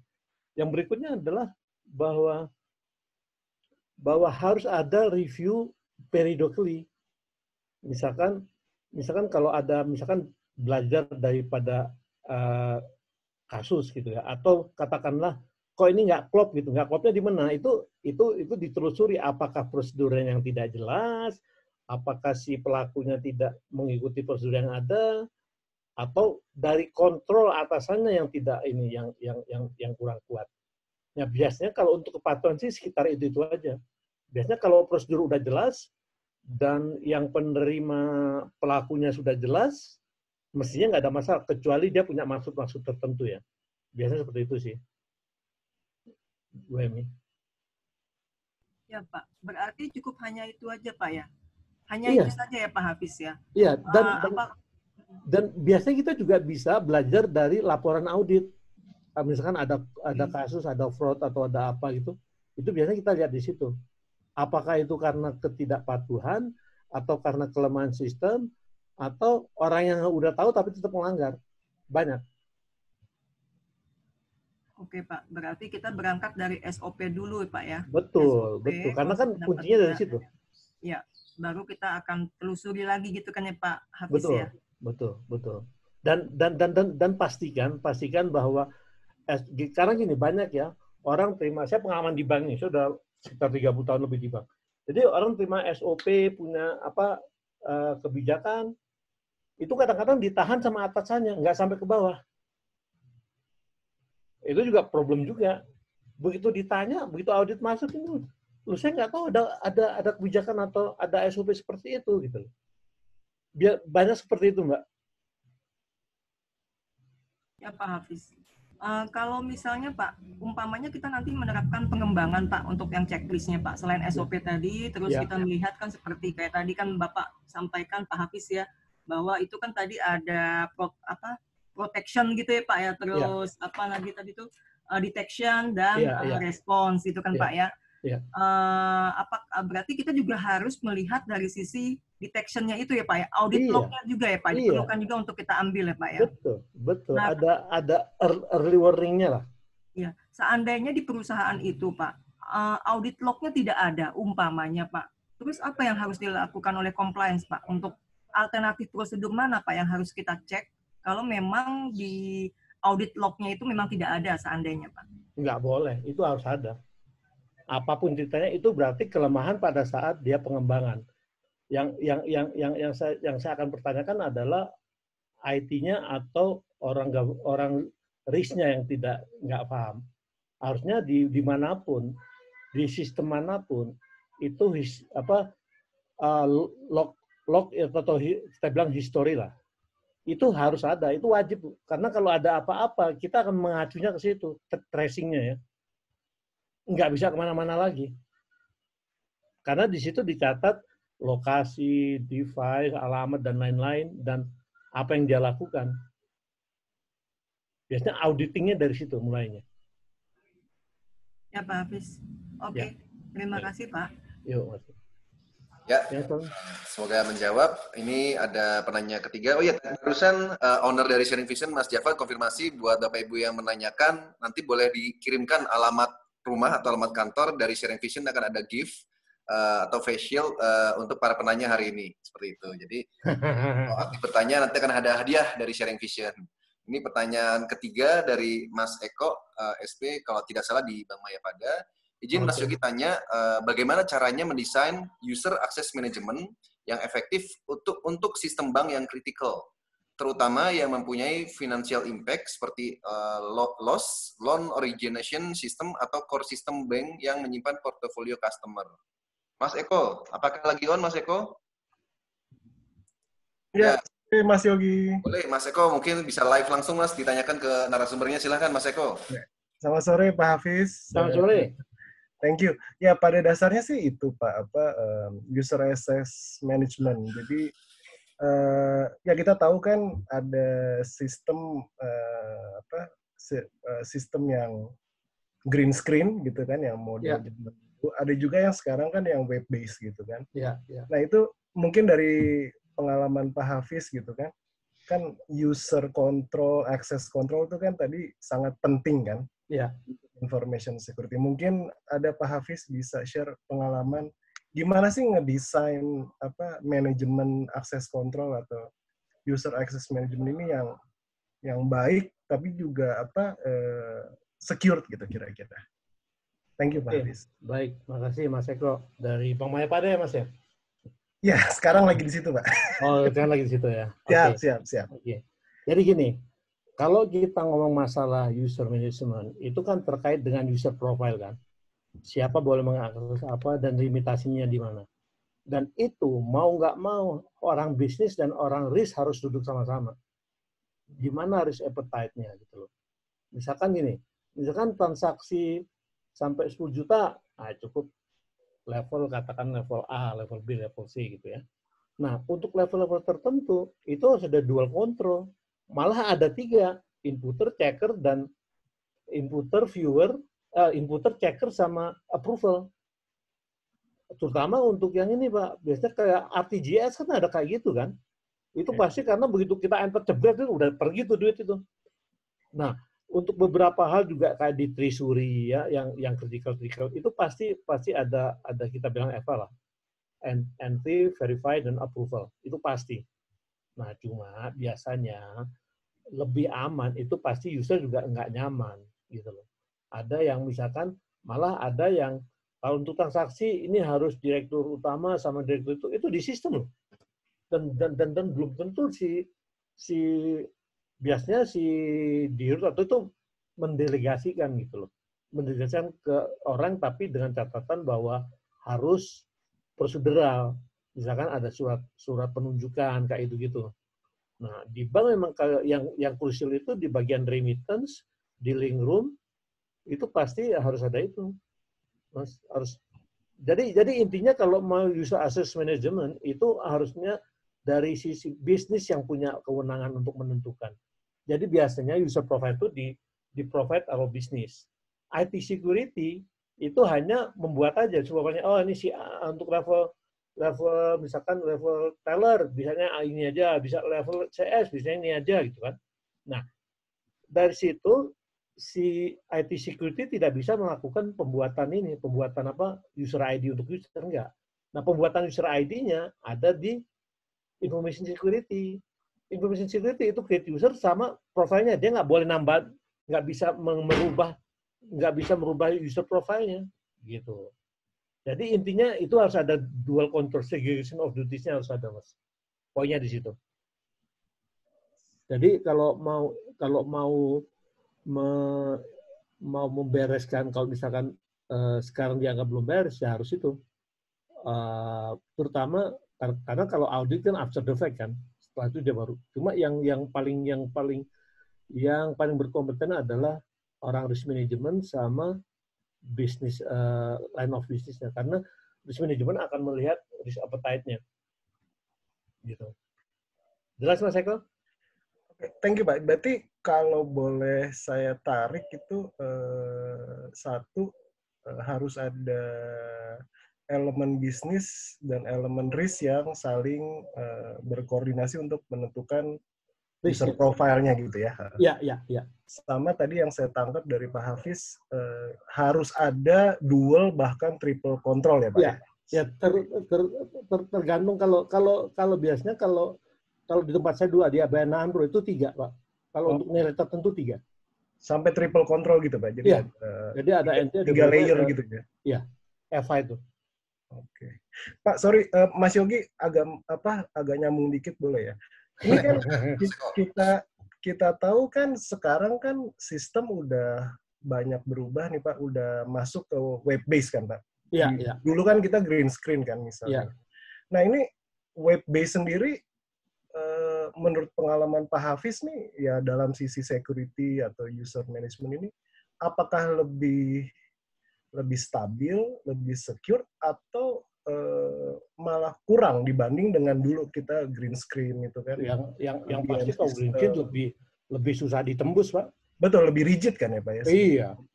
Tapi concern-nya apa ya Pak? Kenapa orang banyak apalagi fintech kita tahu kan web based semua tuh Pak. Ya, artinya kan itu kan fleksibilitas saja kan Pak, kemudahan aja kan. Tapi kan sekarang sistem security di market kan udah cukup memadai. Kalau enggak, apalagi sekarang contohnya kayak Mandiri ya, Mandor itu kan bisa transaksi bisa kalau antar bank aja atau itu tergantung jenis kartunya yang lainnya itu bisa puluhan juta, bisa 50 juta, bisa ini gitu. Apalagi pakai internet bankingnya gitu, yang pakai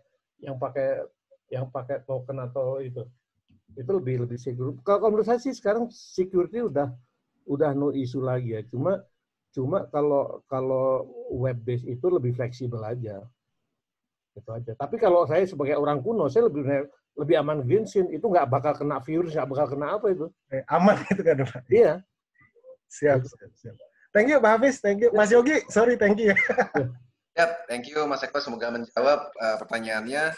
Ini saya lihat dari tadi ada yang angkat tangan, Mas Seno ini angkat tangan, apakah mau bertanya? Mas Seno apakah lagi on? Mas Seno? Halo Mas Seno? Oke, kalau tidak on, saya coba baca dulu pertanyaan dari ini, penanya keempat. Di sini ada 7 pertanyaan. Pertanyaan keempat dari Mas Yuda. Eka Marta, dalam struktur organisasi perusahaan, posisi infosec ada di mana? Mas Yuda, apakah on, Mas Yuda? Kalau tidak on, mungkin bisa dijawab dulu, Pak Hafiz. Lebih ke struktur ini ya, organisasi ya. Tadi saya bilang kan ada 2, IT security sama information security. Pemahaman saya adalah, dan pengalaman saya, information security itu ada di luar IT. Tidak boleh di IT. Ya, jadi itu yang kita bilang namanya segregation of duties tadi. Kalau user profile dan lain-lain tadi kan dibuat oleh IT kan.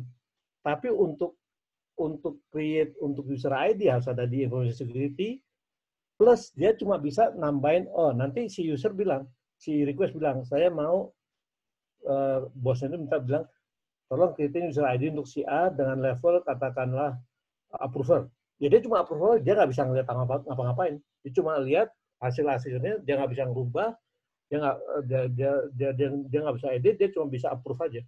Gitu. Nah, itu adanya adalah di information security.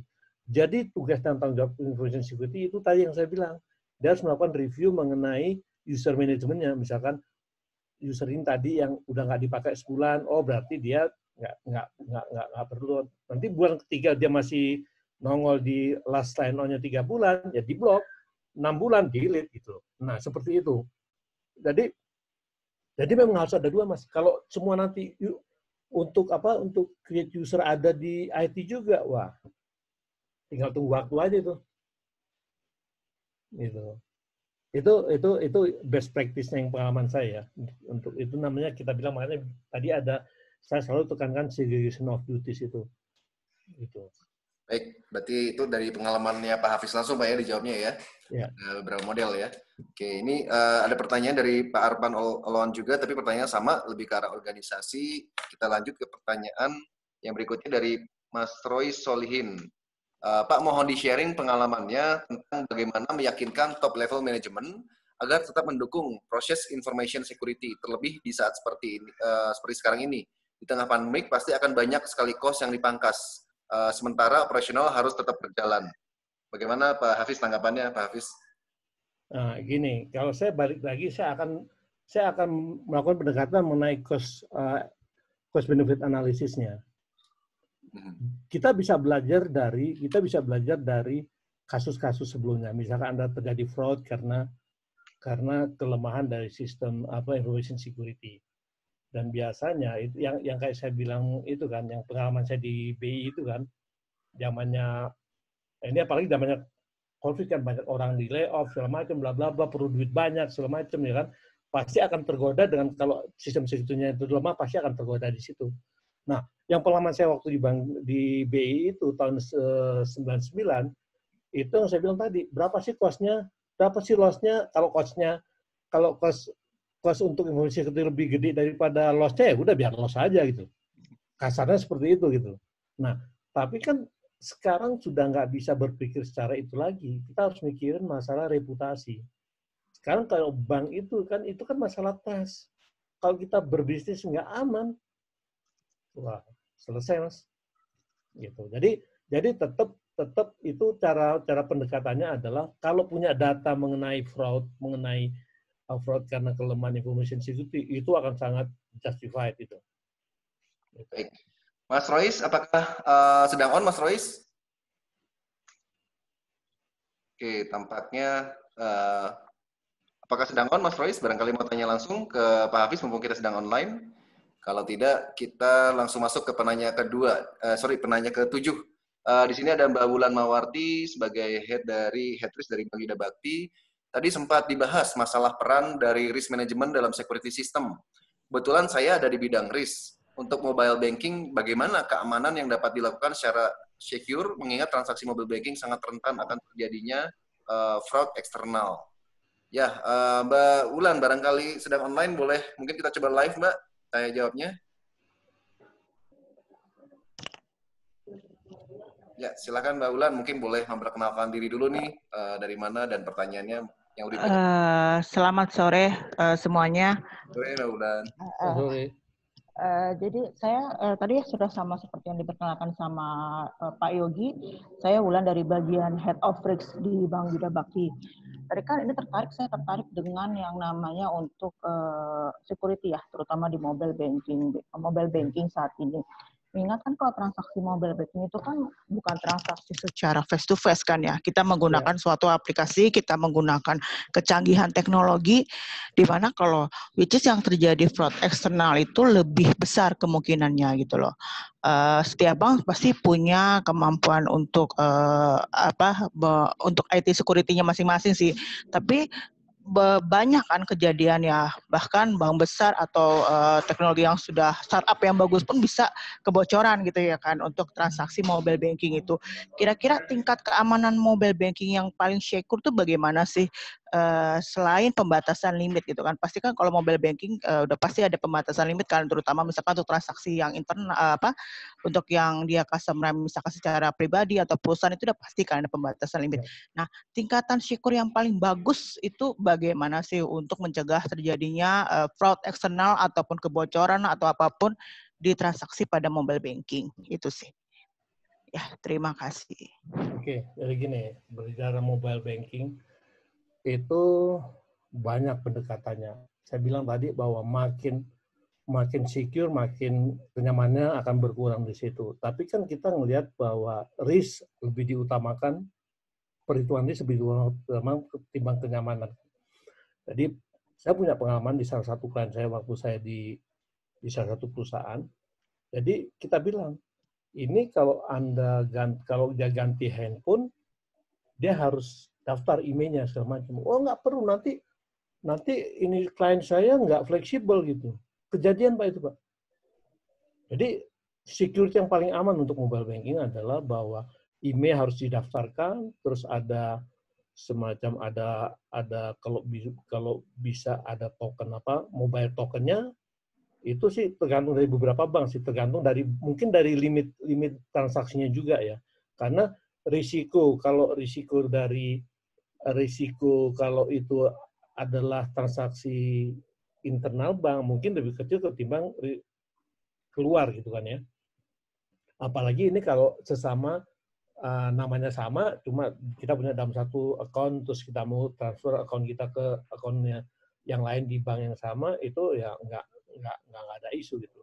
Nah, buat saya adalah Yang penting adalah kalau dari sisi keamanan itu harus ada yang namanya, kalau biasanya di bank itu yang tadi saya bilang adalah pengamanan terhadap akses dari luar dan akses dari dalam. Biasanya untuk firewall-nya itu ada 2, Mbak. Terus yang berikutnya adalah ada penggunaan token gitu loh. Nah, setiap transaksi itu, nah misalkan dari sisi penerapan password juga penting. Misalkan harus ada huruf besar, huruf kecil, angka, terus spesial karakter kayak gitu-gitu. Itu biasanya untuk beberapa bank menerapkan seperti itu. Gitu. Jadi dan setiap penggantian nomor atau penggantian handphone itu dia harus datang ke cabang. Karena itu untuk verifikasi. Nggak nyaman. Tapi itu untuk kepentingan si ini juga, kepentingan si nasabah juga. Nah, termasuk kartu juga. Ganti kartu nggak bisa. Katakan lagi nih, HP-nya dihilang, ini dicatat nih, tapi kartunya kan bisa diganti. Nah, untuk verifikasi kartu itu juga harus akan ngecek ke emailnya juga gitu. Jadi memang sekarang security sudah sangat canggih, berlapis. Nah, maka dari itu saya bilang tergantung dari kebijakan dari bank. Dan yang tadi saya ceritakan, salah satu bank besar itu juga gitu. Oh, nanti nasabah saya kalau mau ganti HP susah dong. Nah, begitu kejadian baru dia sadar kan. Sekarang dirubah. Jadi kalau ganti HP ya harus datang ke cabang yang terdekat untuk daftarin ini ya. Karena kan sekarang banyak yang banyak masalah, yang banyak digunakan itu adalah social engineering. Yang pernah di salah satu bank itu gede itu, dia tahu, dia bisa dapetin email address-nya, dia bisa dapet nomornya, dia bilang ini dari bank nih. Saya minta ini, saya perlu token Anda untuk ini. Selesai, Mbak. Nah, itu biasanya fraud-nya seperti itu. Nah, kalau menurut saya sih, kalau memang sudah mau atau sudah implementasikan mobile banking atau internet mobile banking khususnya, itu lebih baik pakai ini sih. Lebih baik dilihat bahwa bagaimana sistem pengamanannya, apakah emailnya itu didaftar juga, terus ini juga harus didaftar, gitu. Kayak gitu, Pak. Terima kasih, Pak. Menjawab? Berarti maksimalnya sudah di email tadi ya, Pak ya. Iya. Kalau untuk token kan memang mungkin kalau untuk bank-bank besar bisa melakukan hal gitu ya. Cuma kan kalau bank saya yang saat sekarang ini belum masuk bank buku 3 atau bank 4 lah. Jadi mungkin kita ada dari segi cost juga ya. Kalau untuk token event pun nasabah kan kita kenakan cost, tapi kan pasti kan ada implementasi yang akan lebih dari situ yang akan kita akan kasih cost gitu ya kan. Jadi mungkin paling maksimalnya mungkin di email aja itu ya Pak ya. Maksimal security sistem yang bisa diterapkan itu menyangkut di email di masing-masing handphone gitu. Iya. Oke. Ya, baik. Terima kasih Pak. Iya. Ya, terima kasih Pak Hafiz, semoga menjawab. Ini ada tadi sedikit tertinggal pertanyaan dari Bu Emilia, pertanyaan kedua dan ketiga. Pertanyaan kedua dari Bu Emilia, Pak Hafiz, untuk clean desk policy, apakah mesti diterapkan juga kalau misalnya setiap ruangan sudah dibuatkan pembatasan akses untuk masuk ke ruangan dengan menggunakan kartu akses dan telah dipasang pada tiap ruangan? Mohon penjelasannya. Pertanyaan ketiga, apakah seorang compliance perlu memiliki sertifikasi kompetensi keamanan sistem informasi dalam melakukan review keamanan sistem informasi? Bagaimana Pak Hafiz tanggapannya? Yang satu, clean desk policy. Nggak peduli dalam satu ruangan. Pokoknya itu begitu ada, walaupun itu udah secure, begitu ada dokumen yang confidential di atas meja dan bisa diakses, walaupun belum tentu temannya itu satu bagian yang sama. Biasanya itu kan. Nah itu harus Mas. Harus Mbak. Nggak bisa nggak ada excuse lagi. Gitu loh. Jadi tetap harus ada itu. Jadi tetap berlaku. Dan yang kedua tadi mengenai apa, sorry Mas? Tadi yang kedua? Ini apakah seorang compliance perlu sertifikasi apa enggak ya? Keamanan sistem informasi? Enggak lah, nggak perlu lah. Yang penting harus kebijakan sama prosedurnya aja. Karena yang membuat kebijakan dan prosedur itu pasti harus orang security dan orang risk kan yang itu kan. Jadi karena kalau compliance hanya, kecuali ada kepentingan untuk melakukan review ya, review ininya, security-nya sih. Pengetahuan perlu, tapi sertifikasi sih nggak nggak mutlak harus sih. Yang penting dia punya katakanlah dia ikut training gitu, karena kan nggak gampang tuh dapat sertifikasi itu. Orang IT aja belum tentu bisa dapat kok. Ya. Orang sih belum tentu dapat gitu loh. Mungkin barangkali perlu Pak sertifikasi, barangkali mau coba pindah bagian Pak ya. Oh iya, kecuali memang spesifik di bidangnya, misalkan informasi itu ya kita sarankan dapat itu, karena dia tahu mengenai apa standar internasional mengenai sistem keamanan kan. Ya, betul. Bagaimana Bu Emilia? Barangkali ada mau menanggapi Bu Emilia atau ditanyakan lebih lanjut? Ya Pak Hafiz, terima kasih Pak Yogi. Untuk yang pertanyaan saya nomor 3, Pak Hafiz clear Pak, berarti saya sudah mengerti. Kemudian untuk yang pertanyaan nomor 2 Pak, yang tadi Pak, itu kalau umpamanya di kantor saya itu kan memang ruangannya kan sudah dibatasi ya Pak ya. Jadi tiap ruangan itu ada kartu akses dan malah ada CCTV-nya Pak Hafiz. Itu apakah juga masih diperlukan ya Pak ya, clean desk? Tetap harus, yang namanya prosedur polisi harus jalan. Walaupun sekarang gini, kalau udah kejadian mau apa? Ketahuan itu udah jalan, udah terjadian dan merugikan perusahaan. Recovery-nya susah Pak. Apalagi itu kalau dokumen-dokumen konfidensial ya, yang mengenai katakanlah corporate action plan-nya atau apa gitu kan. Oke Pak, ya. Itu harus Mbak, itu tidak bisa ditawar lagi. Kalau kita ngomong policy dan prosedur, itu harus dah. Harus Pak ya. Ya. Oke Pak ya. Terima kasih Pak Hafiz. Iya, terima kasih sama-sama.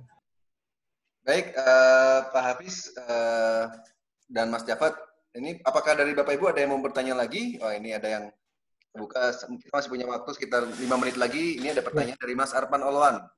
Pak Hafiz, bagaimana penerapan security system untuk divisi bisnis? Karena banyak sekali terjadi fraud dalam pengambilan keputusan tidak sesuai dengan kebijakan bank, sehingga merugikan perusahaan. Ya mungkin Mas Arpan lagi bisa online, Mas Arpan? Kita coba diskusi langsung. Halo Mas Arpan? Kalau sedang tidak bisa, ya gimana? Barangkali ada yang mau ditambahkan, Mas Arpan, silakan. Ya, selamat sore. Sore Mas Arpan. Pak. Sore. Ya, selamat sore Pak Nasution. Ya, selamat sore Pak. Saya Pak Siregar dari Medan Pak. Malah kita. Horas Tulang. Nah, Oh ini Pak Hafiz mau nanya ini, selama ini kan kita kerja di bank gitu kan? Ya. Nah, jadi saya kalau lihat banyak. Bank mana Pak? Dulu pernah di Bank Danamon, pernah di BTPN, pernah di Bank Mayapada. Saya BTPN juga nih, mantan BTPN juga. Pak. Oke. Di BTPN kurang lebih 10 tahun Pak kan? Oke, ya. Jadi selama di perbankan saya lihat kan banyak divisi bisnis ini kan di dalam memberikan pembiayaan kepada nasabahnya kan Pak kan? Ya. Itu tidak sesuai dengan ketentuan, baik itu dari sistem sistem penilaian terhadap ketentuan dari banknya itu sendiri gitu. Jadi pertanyaannya bagaimana konsep ke depan itu penerapan dari security ini sehingga nanti ke depannya itu pejabat yang punya wewenang untuk mengambil keputusan itu patuh terhadap kebijakan yang dibuat oleh perusahaan itu. Jadi ada sejenis security gitu Pak, dengan konsep teknologi gitu. Oh bisa aja. Itu salah satunya adalah mungkin loan authentic system, terus dashboard control. Jadi mereka akan melihat Pak, bagaimana mereka melakukan bahwa itu kan bisa dilihat semua nanti itu. Jadi sebetulnya sih Pak, bisnis nggak perlu punya information security. Tools-nya, alat bantunya yang harus comply dengan sistem security yang sesuai dengan kebijakan dan prosedurnya Pak. Jadi itu dituangkan dalam sistem gitu. Misalkan gini, katakanlah dari sekian kewajiban 10 yang wajib harus dipenuhin, 1 nggak diwajibin ditolak. Tapi kalau secara manual kan dia bisa lolosin. Tapi kalau sistem, kalau itu pakai workflow, nggak akan lolos Pak. Jadi di bisnis nggak perlu information security, yang perlu information security adalah di sistemnya Pak, sistem keamanannya. Jadi kalau di bisnis atau kalau di semua di semua karyawan bank itu harus ini aja, harus ada security awareness saja bahwa apa yang boleh dan apa yang tidak boleh, apa yang haknya dia dan mana yang bukan haknya dia, itu aja. Itu Pak Arfan. Oke Pak Hafiz, berarti ke depan untuk mengambil keputusan suatu permohonan kredit nasabah itu dibangun sebuah sistem sehingga Betul. nanti dari sistem itu bisa ini Pak ya, memberikan warning apakah disetujui atau tidak gitu Pak ya. Kan di PTPN juga gitu, di MUR-nya itu. Masukin berapa, data kemampuan capability-nya, gaji berapa, ngajuin 10 bisa dapat 8, bisa dapat 15. Dan itu yang mengatur adalah sistem. Dan sistem itu akan mengacu pada kebijakan dan prosedur. Jadi yang tadi saya bilang bahwa kalau dengan tools itu, selain mempercepat dan akurasinya juga bagus. Dan untuk nge-tracing-nya juga bagus. Katakanlah gini, orang yang sudah ditolak, dia nggak boleh ngajuin lagi selama 6 bulan. Begitu yang ngajuin bulan kelima ditolak, ini masih belum expired nih. Gitu. Itu Pak Arfan. Ya, karena sebelumnya kan Pak kita masih manual, SOP dibangun dan untuk penerapan kebijakannya kan belum menggunakan sistem teknologi gitu Pak ya. Ya, ya. Kalau saran saya sih pakai tools Pak, lebih cepat. Itu tools sekarang banyak kok. Itu yang bisa bikin providernya. Jadi bisa juga toolsnya itu adalah di mobile. Itu yang masukin tinggal foto. Itu salah satu klien kita juga udah pakai seperti itu. Gitu Pak. Oke, siap Pak. Terima kasih Pak Hafiz. Yuk, sama-sama. Ya, Pak Hafiz, sepertinya pertanyaan dari Mas Arfan ini menutup sesi tanya jawab kita. Dari sebelum kita sudahi, mungkin dari tim Sharing Vision dari Pak Hafiz ada closing statement mungkin Pak buat teman-teman. Nih Mas Jeff. Mas Jeff. Halo Pak Hafiz ya, tadi baru ini. Kecil Mas Jeff suaranya. Halo Pak Hafiz. Ya. Nah, ini sambil Pak Hafiz, ini ada pertanyaan terakhir nih dari Mas Deki. Semakin canggih sistem, semakin mahal juga harganya. Perusahaan dengan aset menengah biasanya cari yang murah atau bahkan diproyekkan. Ini munculnya fraud. Pertanyaan. Enggak. Kalau saya nggak setuju. Ada juga kok tools yang gampang yang ini kok. Artinya gini. Artinya tergantung dari kalau kita mau beli yang branded ya iyalah, ya kan. Dan itu pasti akan mahal. Dan kalau banyaklah sistem security yang katakanlah juga Sharing Vision juga beberapa kali coba explore juga yang open source kayak gitu sih. Tapi yang jelas kualitasnya pasti akan beda ya. Tergantung dari ininya sih. Bisa juga kita yang saya bilang tadi kalau memang dananya nggak cukup, kalau saya lebih senang outsource. Jadi itu ngitung budgetnya juga akan jauh lebih gampang. Gitu. Semoga terjawab dari konsentrasi dari Mas Deki. Mungkin sebelum kita tutup, dari Sharing Vision, Mas Jafar atau dari Pak Hafiz ada yang mau disampaikan? Kira-kira? Kalau dari saya sebentar jawab. Mudah-mudahan share saya ini berguna buat teman-teman ya. Terutama ini seperti yang saya bilang, saya bukan orang technical, tapi saya seorang praktisi yang memang pernah membidangi information security. Jadi saya share bukan berdasarkan buku, tapi berdasarkan pengalaman saya. Makanya itu saya beri beberapa contoh yang memang yang ya katakanlah memang terjadi gitu loh. Ya. Gitu Pak Yogi. Mungkin Mas Jafet tambahan?